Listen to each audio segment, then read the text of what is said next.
PJnet.tv. It is coming up on 9:30 East Coast time. It is Tuesday night. That means one and only one thing. Del Didway is coming our way. The bumper is running. We are recording. We are streaming live. We have a chat room waiting. We will count down to Studio 8.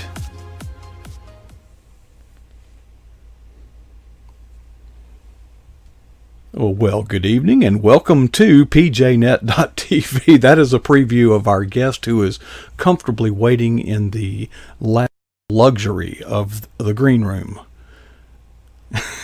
You don't believe that either. Okay, I'm Coach Prasick. We have fun. We do this every Tuesday night, and Del Didway has been a part of this since almost the very inception of PJnet.tv, and we are glad to be bringing him once again tonight. And before I forget, a week from tonight, we will not be seeing Del because all of us will be watching the election coverage, I am sure. And Del, I guess you just got back. I want to get into your blog, but I can't hold back. You appear to me to have been on a mission to hunt down some writing talent at the Florida Christian Writers Conference. Do you feel good about what you did down there? Well, I've been in a couple of green rooms in the past, and this is probably my most comfortable green room I've been in. So, well, that's a compliment. Not yeah. I hope you like it because you're stuck with it. Yeah. No, I had every intention of going, and I don't mean this to sound wrong.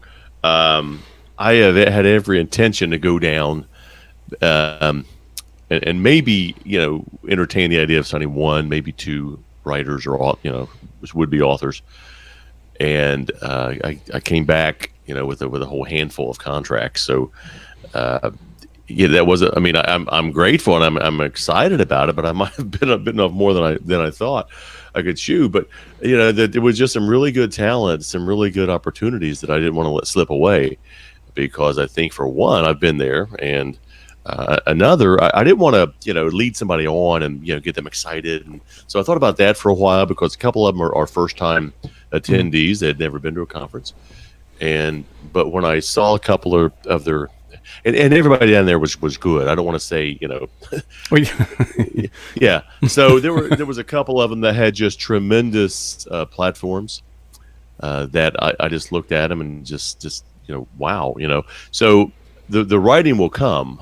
The platform is there, and so they have the one big thing that people are preaching is platform, and then you run into a person that has a very large, extremely large platform, and they're saying, I want, I have this idea, and I just said, wow. And so there was one person I was talking to. Of course, my friend Michelle, and she's on here every Wednesday night. So I text Michelle. I said, hey, I was in this, just got out of this meeting with this writer, and I said, hey, what do you think about such and such? And she responded, OMG, sign her. I was like, okay. So, we I just don't do it on a flim. I'm doing some research too. I'm looking at their platforms. I'm looking at what they have. And then, there's some folks there that we consult with, and they meet with other people too. And when we get together afterwards, and we say, what'd you think about such and such? I talked to a couple of publishers. You probably need to sign her because she has some really good stuff. So that's what we talked about. And again, I kept thinking, Mike. And then actually, there's two more that I'm thinking about offering too. So we're in discussions. I said, if you get this, you do this, and this, get back with me, and we'll talk about a contract for you, because there's just some really good potential. And there was a shift. Seems to be a shift, because most of the authors, not every one of them, some of the authors that were there have a great book concept, they have a good platform, but they want to take their work into the general market and the Christian market both. And at that time, I was one of the only agents who's offering general market and Christian market services. So that was the advantage I had, because a couple of them want to go that route, and they want to send a message out to the general market, and we can do that. I mean, there's no there's a, not, I won't say adversity, but there's some resistance out there about going into the general market, that you're perceived as leaving the flock, but actually you're not. You're going into a dark world and shining your light. So you're not compromising anything. I mean, did Billy Graham only preach to Christians? I mean, so you have to take your message out. I mean, it's great. The Christian market's fantastic. I love it. That's where I'm at.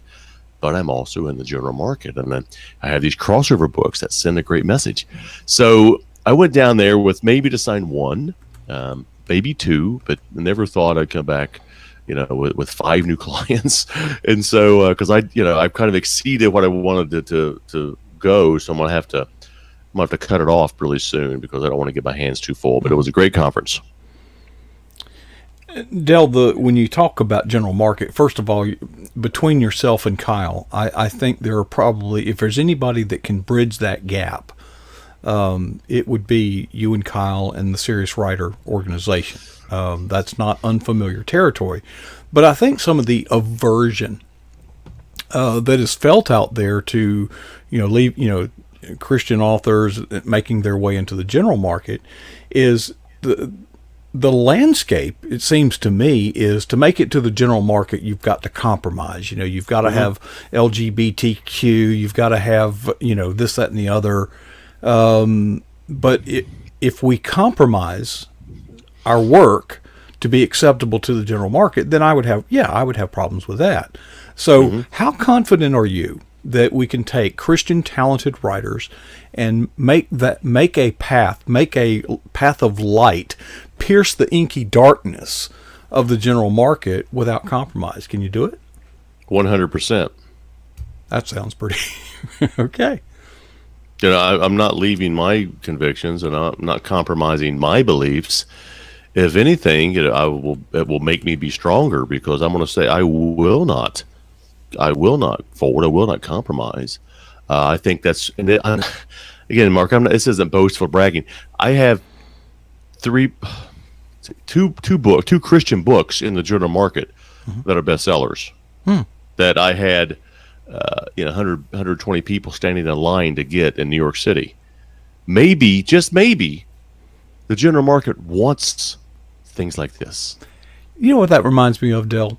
When comedy sort of took a turn south, the Richard Pryors and all that. I remember Jerry Clower saying, "You know what? I sell as many albums as them cussing comedians do." Yeah. So I don't think there's a compromise. I think some look at it that way, but that's fine. I mean, they can be wrong, and they are wrong. But I'm not going to get in an argument with them and defend myself. I'm just going to keep going. And we met with some great Christian authors who everybody down there was a believer. But you know what? They have a message that needs to be in the general market. And one of them was this picture book that it just blew us away. And the author or the writer has very little platform, but this book was so phenomenal. And I was talking to a couple other people about it, and one of my colleagues just looked at it and she goes, "This is huge. This needs to go to the top." But in talking to the author, her goal is to get it into schools. And you know what? If we put scripture in there, probably won't make it into the schools. So we can get a message in there, like my Michigan motivation book, Kyle and I's Michigan motivation book, is a devotion without scriptures, right? But we interweave messages in there. Like, for example, one of them is dealing with discouragement, and what do you do about discouragement? Well, you do this, and this. And I put in a couple of bullet points. If you go to church, talk to your pastor. If you feel the need to pray, well, then it's okay to do that. So we get the message in there. Just not as strong as we did with some of the devotions. So it's there, but we're still pointing the way, but we're not compromising anything, and I will not compromise anything. Another one that really, convinced me that there is a place for the Chronicles of Narnia. I remember leaving that movie with my daughter saying, this is so good. Even Yeah. though there was no mention of God, Bibles, any of that. But the theme was clear. Very, very clear. Yeah. I think when Mel Gibson did his Passion of the Christ a few years ago, that was a general market movie, right? It smashed box offices. People, the general market, I this is my opinion only. I have no reason to bet to, I have no backing for this, but I think the general market, they're getting tired of this other stuff being shoved down their throat by certain divisions of, and I think they're saying, hey, I like this encouragement stories. I like these, not feel good books. I like these books of inspiration. I like these great stories, and I'm getting tired of this agenda being crammed down my throat. So, yeah, it's an opportunity to have a crossover book, which are great. I mean, I love those. Mine are crossovers, so you're serving both markets. Because when you go into Barnes and Noble, if you can find one that's open right now, you go in, and the general market's enormous, and there's inspiration and motivation. Then you look back in the corner, way back in the back, there's like 2 shelves of Christian living, and our space is getting smaller and smaller and smaller. So we're going to have to find other ways to get the word out and message out. And the general market is there, and they are ready and willing to take it. I think in the secular market, I look again. I'm going to look at humor.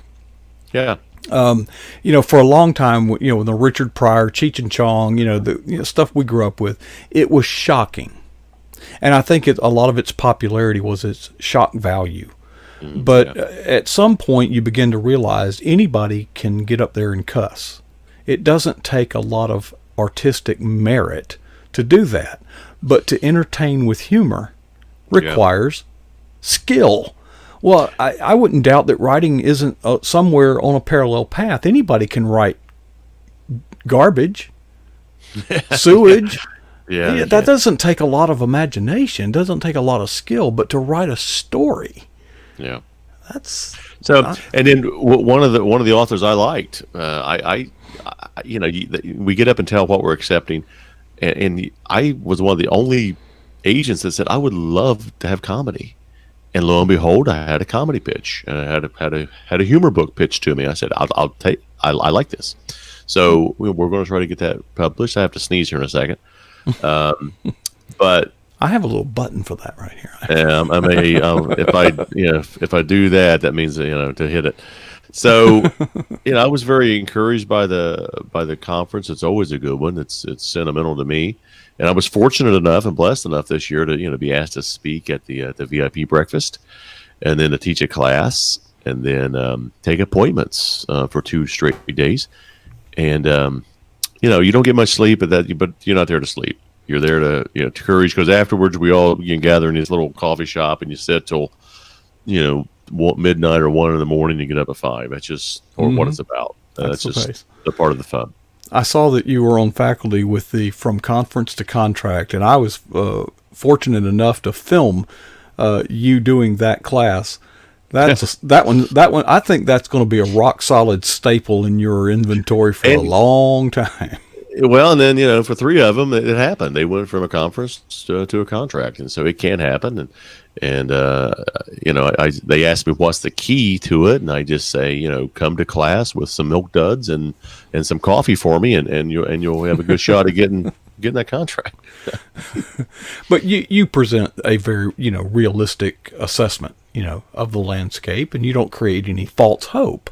But at the same time, you offer a great class. I enjoyed just being there to film it. You are also a blogger, and folks, Del blogs on every Tuesday at deldidway.com. And this week, another story of overcoming.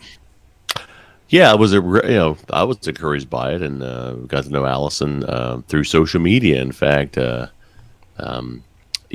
we've never met in person. She lives a couple hours, about an hour and a half away from me, but we became, you follow each other, and who knows how that stuff happens. So kept noticing a couple of her pictures, before and after. I'm like, wow, not just same person. not just a little bit. It was like wow, this is really. So I kept, I would look at here and there and watch, and then just reached out. I said, hey, I write these blogs, and I'd like to talk to you about your journey because it looks fascinating.